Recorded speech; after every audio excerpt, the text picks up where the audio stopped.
మధ్య ఎక్కడ చూసినా కానీ ఐబొమ్మ రవి ఆయన ఎవరైతే ఉన్నారో ఆయన పోలీసులకు పట్టుబడ్డారు, ఆయన్ని జైల్లో వేశారు అంటున్నారు కదా.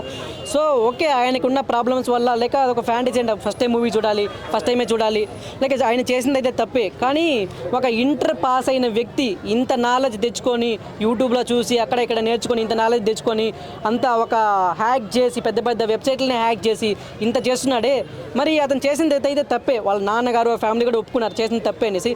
బట్ అతన్ని శిక్షించకుండా అతన్ని ఓకే ఇప్పుడు జైల్లో వేశారు, కొన్నాళ్ళు జైల్లో ఉంటాడు, మళ్ళీ బయట వస్తాడు, అతని తెలివి అతని నాలెడ్జ్ మొత్తం పోతుంది.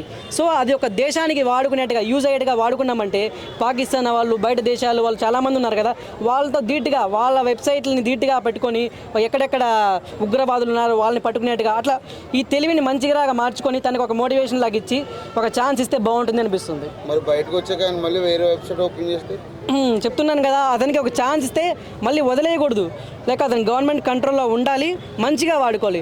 ఎందుకంటే ఇప్పుడు జైల్లో పెట్టినంత మాత్రం ఏముంటుంది, జైల్లో ఉంటారు, ఇన్నాళ్ళు సంపాదించిన తెలివి అంతా మొత్తం పోతుంది, ఏమి అసలు ఎవరికి యూజ్ కాకుండా అయిపోతుంది. సో అలాంటి వ్యక్తిని పట్టుకొని అలాంటి వ్యక్తి ఇంకొక 10 మందికి నాలెడ్జ్ ఇవ్వగలడు.